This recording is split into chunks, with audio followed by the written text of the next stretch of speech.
All right, folks, welcome back from the commercial break. Whenever I get confused about what's really going on Capitol Hill, I turn to this next congressman. He is a truth teller. He has common sense, and he's in so many of the most important debates in America today, whether it's on the House Intelligence Committee or in the effort to get fiscal sanity in America. Right now, the Republicans have not created fiscal sanity. Joining us right now from the great state of Georgia is Congressman Austin Scott. Congressman, Happy New Year. Great to have you on the show again. Hey, John, Happy New Year, and thanks for having me. It is a great honor to have you. And I think people looked at yesterday, and there were three extraordinary things going on simultaneously. An impeachment hearing in House Homeland over Mayorkas and his failure to enforce border law, a contempt proceeding, and a little bit of a stunt with Hunter Biden in a very serious impeachment matter involving Joe Biden, and then the Republicans just trying to get a basic rule that would move along the effort to get a budget, which is still not enacted for 2024, even though we're 4 years into the fiscal year. And I think they're confused, like, well, what's the most important thing? Tell us how you referee yesterday and what things you'd like to see done better. Look, John, what happened on the floor yesterday, there was no excuse in. There were about 15 Republicans, a little less than that, maybe 13 that voted with the Democrats to take down the rule. And the rule vote, John, just so your listeners know, just identifies what we're going to vote on for the rest of the week. And it's a procedural vote. Republicans have historically always voted with our leadership on procedural votes, and Democrats vote with their leadership on procedural votes. But yesterday we had a small group vote with the Democrats to stop the votes from coming to the floor.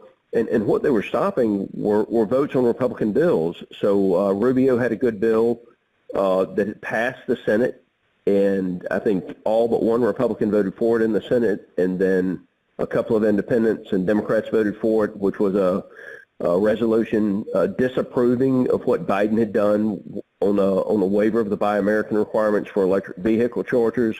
There was another bill, Stop Settlement Slush Funds, from Lance Gooden from Texas, and then there was another one that was, again, providing congressional disapproval for what Biden had done with the National Labor Relations Board. So these are Republican initiatives, Republican legislation that don't have anything to do with the budget or the border, that, a small group, spearheaded, by, they came out, most of them came out of the Freedom Caucus, a few of them weren't Freedom Caucus, but they vote against the rule. So all the news story is about Republicans not being able to pass the rule, when we have two other things going on simultaneously, which are the key things that we need the Americans to see in the Biden investigation. And so some of the clownsmanship that's going on with the select few in our party is creating tremendous problems with us showing the American citizens. And again, John, I don't need to convince the people that are listening to your radio show that Joe Biden took money from our enemies. I have to convince people that are watching CNN all of the time that Joe Biden took money from our enemies. And so when a small group of Republicans conducts themselves that way, that becomes the news story, when the news story should be about, the investigations that are going on into the Biden administration, what is happening with the Mayorkas impeachment and us moving forward there. And I'm from the state of Georgia, and candidly, we'd like to see a little more press on, what's going on with Fani Willis, and she's apparently been subpoenaed to go to court in a divorce case. And if you look at the billing records and other things, I think that as more comes to light on that, you're going to see, some issues in the Trump trial inside of the state of Georgia. So there's some very real issues, John, that we need the American public to see. And when we have this select group of ours run off and vote with the Democrats procedurally to stop Republican measures from coming to the floor, it's just counterproductive to us winning the White House, maintaining the House, and winning the Senate. And so it was pretty disappointing to see that group go out yesterday and do what they did, and then to turn around and say they did it in the name of border security. It's just dishonest. Yeah, and it seems to me that Mike Johnson is having the same problem that Kevin McCarthy had before him, which is getting all of the Republicans into a single foxhole. It's almost impossible right now, and there's so much opportunity, right? Because the country's turning against Joe Biden, and you can maybe cut a 0.5% this year with the Democrats if you really spent all your capital. But if you get the White House, the Senate, and the House next year, you could cut 15-20%. If you win the election. We could cut a lot, and I'll tell you something that the White House, this current White House just did. They just put in a new permanent school summer lunch feeding program. The money's not going to the schools. It is going to the parents, and so they're increasing SNAP benefits. It's about a $2.5 billion expenditure. Now that's something that we need to be taking a very serious look at. And instead of having honest discussions about that, this group yesterday shut down the votes on a resolution disapproval that passed the Senate with all but one Republican voting yes, and had Manchin and let me put it to you this way: I think the Democrat, I think it was Tester and Brown. I think if it was a Democrat up for re-election, they voted for this. Now, obviously, if the voters in those states send them back and they're not up for re-election, they would vote against it. But this is something we need to pass, and they stopped it. And so now they've figured out they made a mistake yesterday, and so now they're going to vote for it today. But it's that type of gamesmanship, John, that's hurting the Republican Party.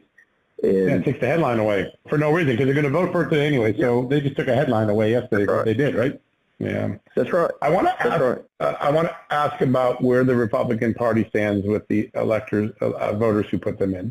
So the big promise is we're going to tighten the board up. We're going to hold Joe Biden accountable, and we're going to save some money for the taxpayers. The accountability part, I think, is really moving in, and I think people in the voting vote can say, "Hey, check, you really did it. You've done it in a meaningful way, right? You're not doing it like the January 6th committee." The other two are open questions. It seems as though it's going to be impossible to have any significant federal savings this year. Is that just a reality of it is? And what do Republicans say if they can't get that done because of the Democratic stuff? We have to win on border security. We have to win on border security.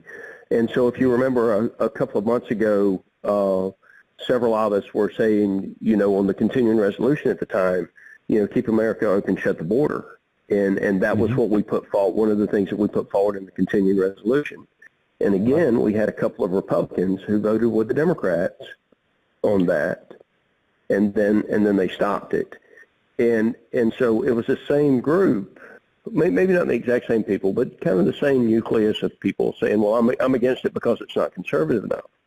Well, the one thing we had at the time was the ability to secure the border and make Biden do certain things with regard to the border before any continuing resolution was passed.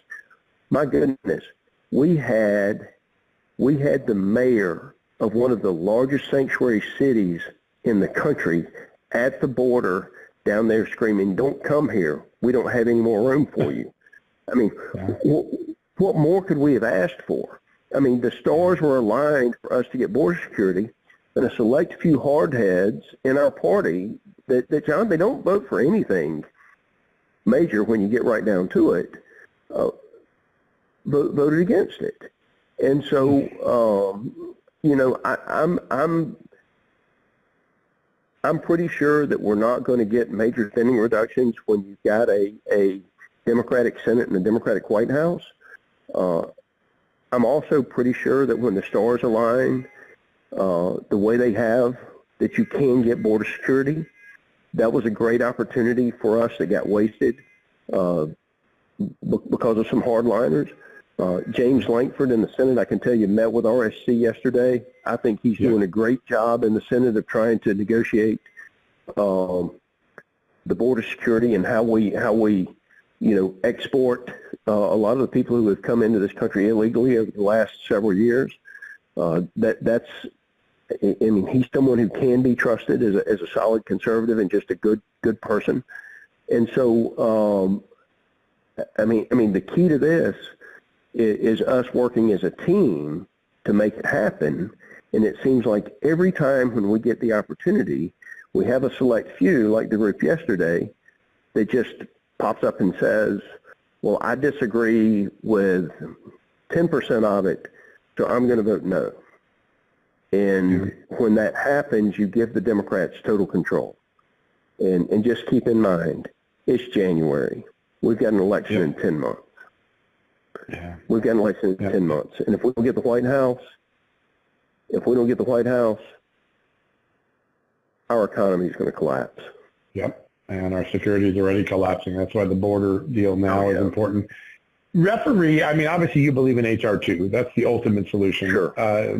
Help us understand where Lankford will get us on H.R. 2. Obviously not going to get all of H.R. 2, but it gets us somewhat better, and then it sets the argument for, hey, if you just give us the rest of the reins, we're going to do all of H.R. 2 at the beginning, and there'll be a Republican president. But where does Lankford get us versus where H.R. 2 would have gotten us? Well, first of all, you have to stop the catch and release. Yep. You have to stop the catch and release, and so Lankford's bill absolutely stops the catch and release. I think his bill goes a long way towards, and we have not seen the language. That language will be shared, but stopping the catch and release is the first thing that's got to be done, and so you've got to build the barriers. You've got to have the physical barriers to stop what's happening at the border, and you've got to have the personnel there to stop it. And so if you look at where we are in this country, I mean, heck, you got kids. I think it was in Brooklyn that didn't get to go to school today because they had to put illegal immigrants in the shelter. Crazy. In the school system, not the shelter. I mean, people know that you cannot have, whether it's 6 or 8 or 10 million people who have come into this country illegally. And by the way, the Dems like to put up women and children in the pictures.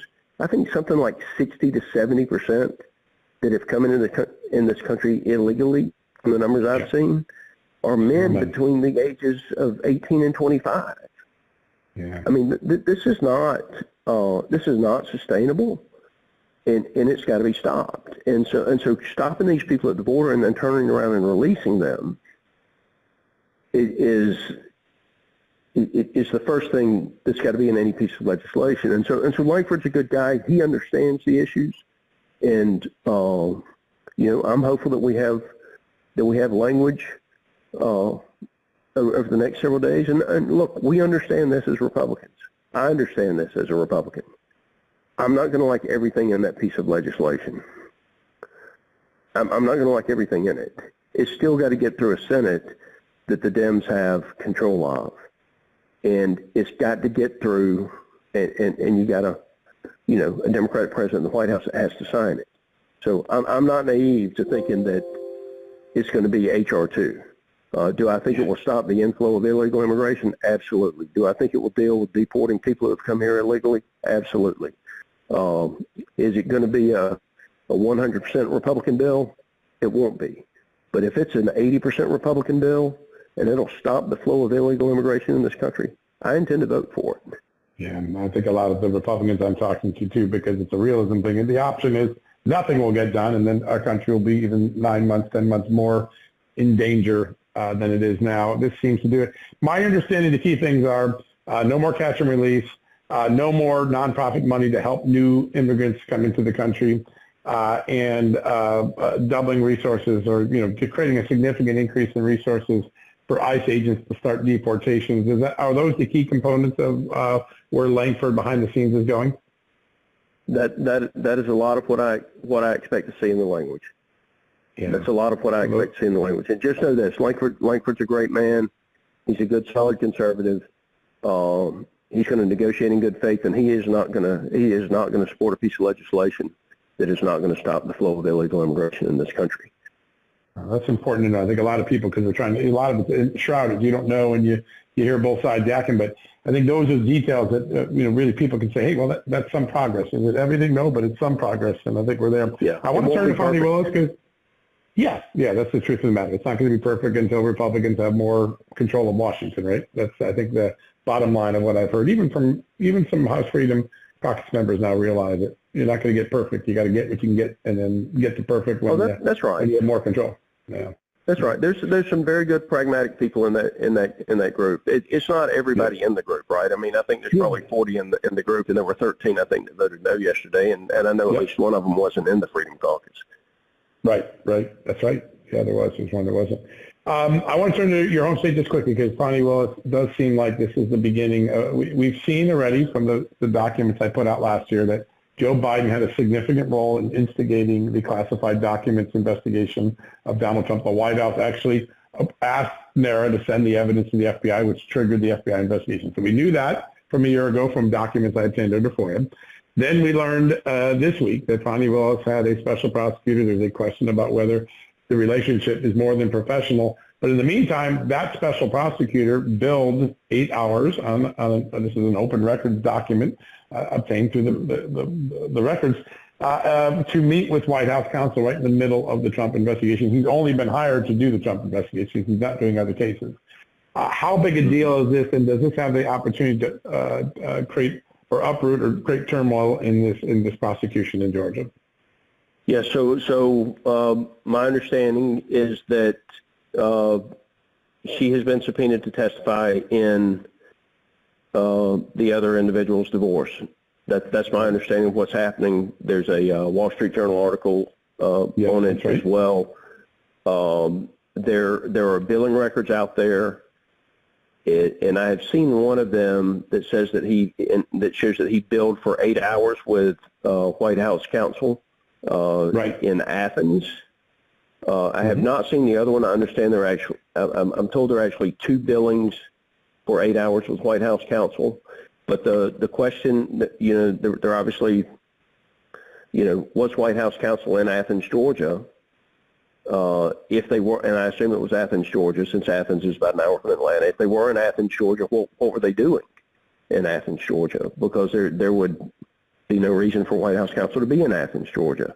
Obviously, if it was a virtual meeting, you could have done it from anywhere. But I think, and hopefully someone is already making the request from the White House for records of if their counsel, traveled to Athens, Georgia to meet with him. And if there is no meeting, then obviously you've got an issue with billing there, which is going to lead to the credibility of the prosecutor. There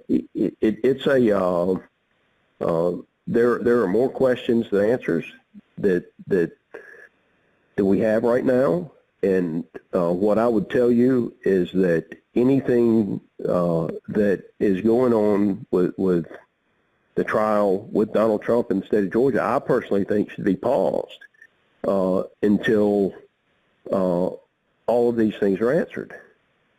And so either the judge should dismiss it based on what evidence we have at this stage, or trial should be paused until there are clear answers about, the accusations of the meetings with White House counsel, because there would be no reason for meeting with White House counsel, as well as the relationship accusations. Remarkable. So one last thing, we get more and more information about the nature of the Biden family's overseas dealings. You said something profound. You are now 100% convinced that the Biden family knew it was taking money from our enemies and our frenemies and did it anyways, right? Yeah, absolutely. And the thing, John, I don't have to convince the people. We have to beat him in the next election. Right. And I don't have to convince the people that are listening to your show that there's a problem there. I've got to convince people that are not listening to your show that there's a problem there. And that's where our conduct as Republicans has got to be professional. And when things happen, like happened earlier this week, where a small group of our people take down the rule, then people who are looking for an excuse to tune it out. It's exactly right. I mean, and it's important that because the evidence is now really strong. It's really consistent, and it's a pattern, right? You see it over and over again the way it does. Getting to break through that requires a discipline in messaging in this next wave of impeachment proceedings. Look how many millions of dollars they got. Look how many millions of dollars they got. And so we don't have to call people names. We don't have to stand up and cheer and chant. All we need to do is to continue to lay out the facts for the American citizens. And then when we get the White House back, hopefully there can be a complete document, dump where people can see for themselves exactly how bad it was. Yeah. It's going to be a moment. The next few months are going to be historic on so many different fronts. Congressman, always a great honor. Always a great honor to have you on. You always give us great talk, and we're going to be watching you closely. Thanks so much, sir. All right. Thank you. Folks,